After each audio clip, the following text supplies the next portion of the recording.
Geometry of folding, बल की प्रक्रिया कैसे काम करती है, इस लेक्चर में इस पर चर्चा की जाएगी। ये बेसिकली बल वाला चैप्टर जो है पर्वत निर्माण और उससे संबंधित ज्योमेट्री को समझने के लिए काफी है। डायस्ट्रोफिज्म, जिसके अंदर फोल्डिंग, फॉल्टिंग और टिल्टेड स्ट्रेटा यानी झुका हुआ जो हमारे पास परत रहती है उस पर चर्चा की जाती है।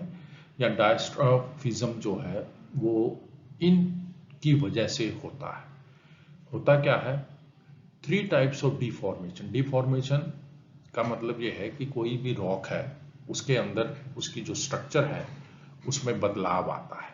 जब वो डिफॉर्मेशन यानी बदलाव आता है तो वो बदलाव किस वजह से आता है, उसमें कई सारे कारण हैं।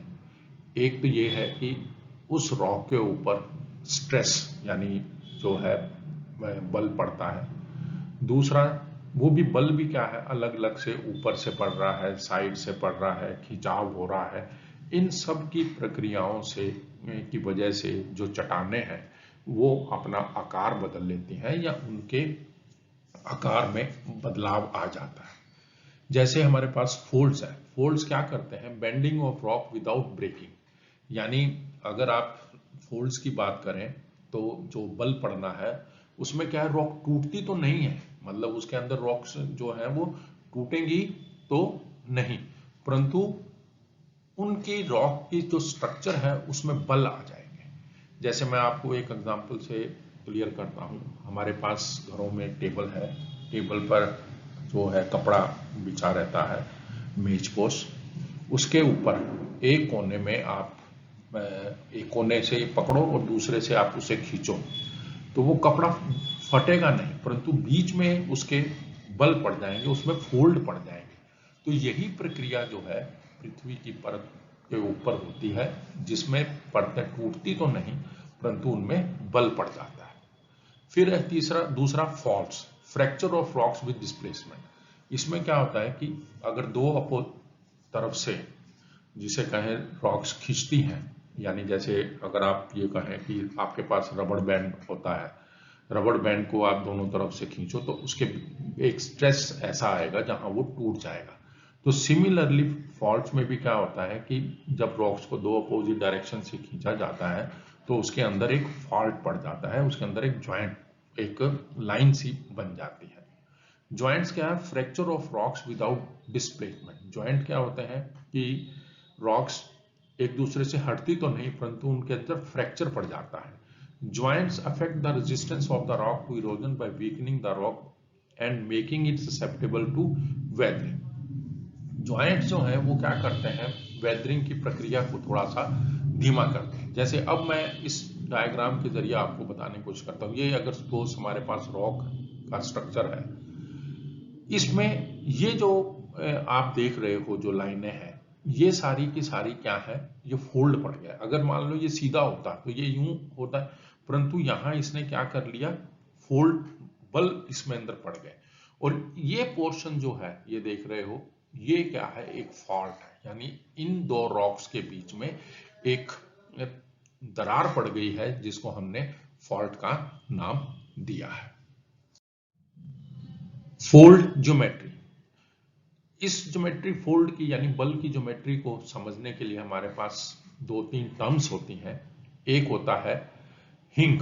हिंग क्या है, hinge is a line along which curvature is the greatest. यानी दो जो ये पहाड़ियों के बीच में है उसको हिंगी कहते हैं। Limbs are the less curved sides of a fold, यानी जो बल के ये वाला पोर्शन है यानी इस तरफ, वो हमारा क्या कहता है, लिम्स कहलाता है। फिर axial plane connects hinges of successive layer, ये जो पोर्शन है ये हिंग लाइन कहलाती है। एक्सियल प्लेन क्या है कि ये अगर मान लो ये दो हमारे पास जो वो है एंटिक्लाइन और सिंक्लाइन, उनके बीच में एक सीधी सी अगर प्लेन गुजारा जाए तो उसको हम क्या कह देते हैं, एक्सियल प्लेन कह देते हैं। तो हिंगी लिम्स ये जो है हमारे पास क्या है, फोल्ड की ज्योमेट्री है। अब हमारे पास नेक्स्ट उसमें स्लाइड में मैं आपसे शेयर करता हूं एंटीक्लाइन एंड सिनक्लाइन मॉर्फोलॉजी। एंटीक्लाइन क्या है, जैसे ये बल पड़ गया तो ये जो पोर्शन ऊपर उठा हुआ है एंटीक्लाइन है, और ये जो पोर्शन नीचे आपको नजर आ रहा है ये सिनक्लाइन है। ये वाला जो पोर्शन है यानी इस एंटीक्लाइन के ये लिम्ब है, यानी ये लिम्ब ऐसे हो गया, एक ऐसे हो गया, ये इसकी दीवार इसको कह लो, लिम्ब मीन्स दीवार। तो हमारे पास क्या होता है कि बल की जब भी प्रक्रिया होती है तो उसमें दो चीजों की जो है घटनाक्रम होता है, एक एंटीक्लाइन और एक सिनक्लाइन। एंटीक्लाइन जो है वो उठा हुआ पोर्शन है और सिनक्लाइन जो है वो दबा हुआ पोर्शन है। इसी चीज को हम अगर एक्चुअल में किसी रॉक के ऊपर देखें तो आपको ये नजर आएगा, ये देखो ये फोल्ड्स है, ये फोल्ड्स एक के ऊपर एक चढ़े हुए हैं। जब इस तरह की प्रक्रिया होती है तो वो क्या कहलाता है एंटीक्लाइन। और जब यही फोल्ड, जैसे ये इधर तो ऊपर है और इसमें ये क्या है नीचे की तरफ है, तो ये हमारा क्या कहलाता है सिनक्लाइन कहलाता है। तो एंटीक्लाइन और सिनक्लाइन जो है बल की दो जिसे कहें प्रक्रियाएं हैं, दो उसके अंदर जो है घटनाक्रम होते हैं। इस स्लाइड में भी वही चीज है, एंटीक्लाइन और सिनक्लाइन की मॉर्फोलॉजी है। ये लिम्ब है, लिम्ब मीन्स दीवारें हैं। तो जो हमने ऊपर डिस्कस किया है वो इसके अंदर, इस स्लाइड के अंदर आपके साथ जो है सामने क्लियर है। अब types of fold, types of fold जो है वो कई तरह के हो सकते हैं कि कैसे जो है फोल्ड्स की जो प्रक्रिया है वो धरती पर या चट्टानों में कैसे लेती है। हम एग्जांपल लेते हैं, जैसे हमारे पास एक ये स्ट्रेट रॉक का टुकड़ा है, यानी वो बिल्कुल एक जिसे कहें उसमें कुछ भी अभी प्रक्रिया आरंभ नहीं हुई है। तो इसके अंदर पहली प्रक्रिया में कोई भी उसके अंदर तोड़फोड़ या कोई भी उसके अंदर कोई चीज की घटनाक्रम नहीं हुआ है। तो बी में यहां अगर आप देखो तो दोनों तरफ से क्या हो रहा है, स्ट्रेस लग रहा है। दूसरे डायग्राम में आप देखो एक ऊपर से स्ट्रेस लग रहा है, एक नीचे से लग रहा है। तो जब इस तरह की, इसको ये वाला जो है उसको बकलिंग कहते हैं और ये वाला क्या प्रक्रिया क्या कहलाती है, बेंडिंग कहलाती है। अब अगर ये वाली बकलिंग और बेंडिंग की प्रक्रिया आरंभ होती है तो ये जो फोल्ड था शुरू में, ये जो जहां कुछ भी नहीं था, तो इसके अंदर क्या हो जाता है, ऐसे एक हेयर पिन की तरह जो है वो आकृति बननी शुरू हो जाती है। यानी जो ये स्ट्रेटा है रॉक का, वो किस में तब्दील हो जाएगा, वो ऐसे ऐसे ऐसे ये प्रक्रिया जो है अगर हमें देखने को मिलती है तो उसे आइसोक्लिनिकल यानी एक तरह के फोल्ड में, और उसे हेयर पिन कहते हैं। अब दूसरी में क्या होता है कि ये वाली जो प्रक्रिया है इसमें एक पोर्शन का जो रॉक है वो दूसरे पोर्शन पर चढ़ने की कोशिश करता है। तो क्या है, ये लिम्ब छोटा है, ये लिम्ब बड़ा है, तो धीरे धीरे ये क्या करता है, इसके ऊपर चढ़ने की कोशिश करता है। तो ये वाला जो प्रक्रिया होती है इसे हम ओवरटर्न कहते हैं। रिकम्बेंट फोल्ड में क्या है कि ये वाला इसके ऊपर चढ़ जाता है और नीचे वाली जो रॉक स्ट्रक्चर है वो बदल जाती है। तो जब इस तरह की चीजें होती हैं तो आइसो क्लिनल ओवरटर्न फोल्ड्स और रिकम्बेंट फोल्ड्स का निर्माण होता है।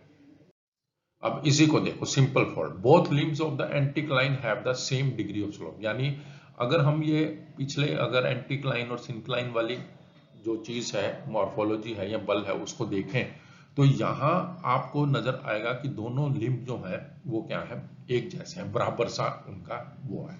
तो जब इस तरह की कोई प्रक्रिया होती है तो वो क्या कहलाती है, simple fold. Asymmetrical fold, asymmetrical में क्या होता है, the slope of one limb of the anticline is greater than the slope of the other limb. यानी ये जो लिम्ब है, अब इसकी जो इंक्लिनेशन है यानी झुकाव है, जो ढलान है, वो क्या हो जाती है, दूसरे के से कुछ थोड़ी ज्यादा हो जाती है।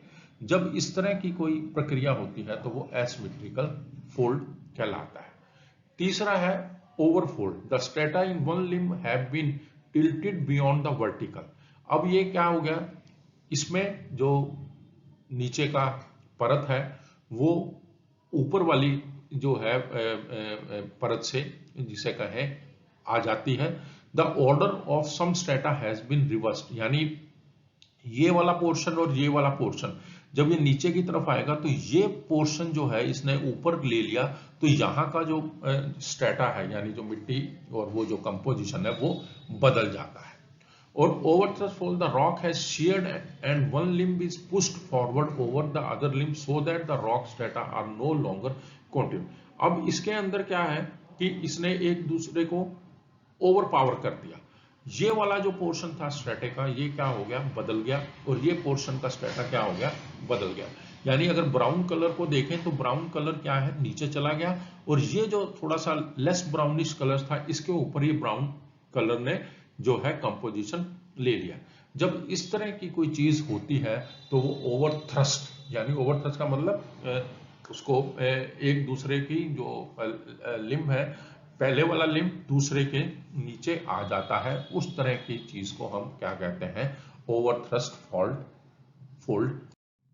अब ज्योमेट्री ऑफ रिकम्बेंट फोल्ड की हमने अभी बात करी।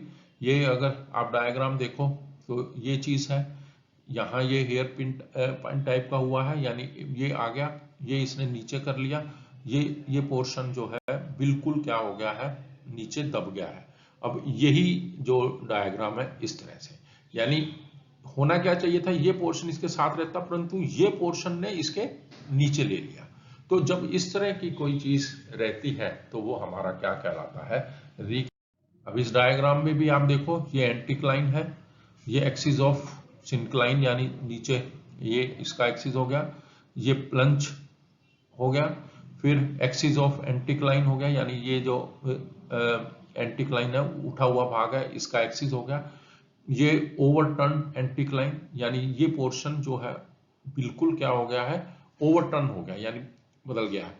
थ्रस्ट में क्या हो गया कि ये पोर्शन जो था, यानी आप अगर एक लेयर, दो लेयर, तीन लेयर, चार लेयर, पांच लेयर, 6 लेयर देखो तो 6 लेयर का कॉन्टिन्यूस होना चाहिए था, परंतु ये वाली लेयर तो इसके साथ होनी चाहिए थी, परंतु ये लेयर इसके साथ क्या मिल गई, इसके साथ।